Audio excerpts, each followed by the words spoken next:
ज्ञानेश्वरी पठण अध्याय 15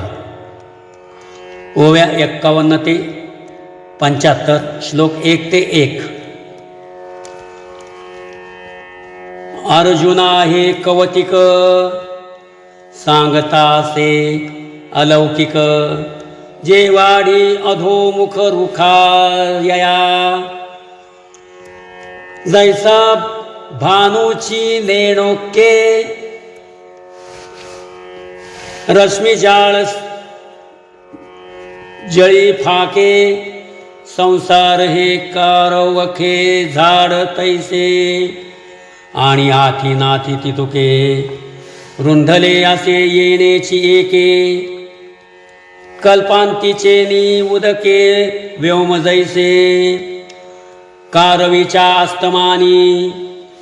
अंधारेनी कोंदे रजनी, तैसा हाची गगनी मांडला असे, यया फळना चुंबिता फुलना तुरंबिता, जे काही पंडुसुता ते रुखुची हा ऊर्ध्वमूळ आहे, परी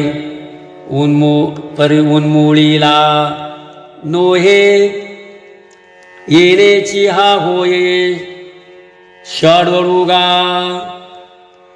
आणि ऊर्ध्वमूळ ऐसे निगदिले कीर असे, परी अधिही असोसे मूळयया, प्रबळला सौमेरी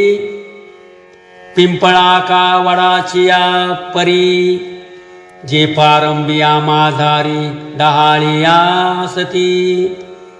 देवीची गा धनंजया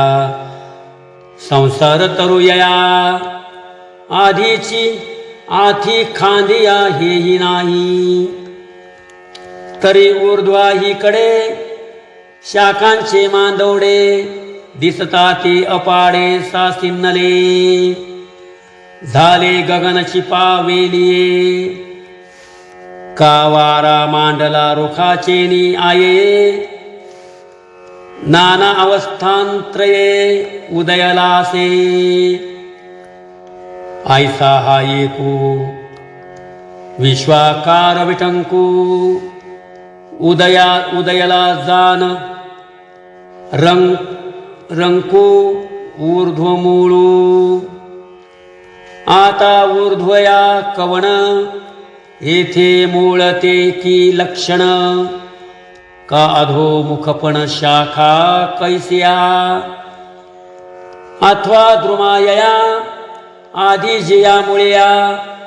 तिया कोण कैसिया ऊर्ध्व शाखा, आणि अश्वत्थू हा ऐसी प्रसिद्धी कायसी, आत्मविद विलासी निर्णयो केला, हे आघवेची बरवे, तुझी प्रतितीसी फावे, तैसेनी सांगू सोलिवे विनाश्येगा, पर्यायकेगा सुबगा, हा प्रसंगू असे तुझची जोगा, कानची करी हो सर्वांगा चिये अथिलिया, ऐसे प्रेमरसे सुरपुरे, बोलिले जवत यादव विरे, तव अवधान अर्जुना सारे, अर्जुनाकारे मूर्त झाले, देव निरोपिती ते थिकुले, एवढे श्रोते पण फाकले, जैसे आकाशा खेव पसरिले दाही दिशी, श्रीकृष्णोक्ती सागरा हा अगस्तीची दुसरा,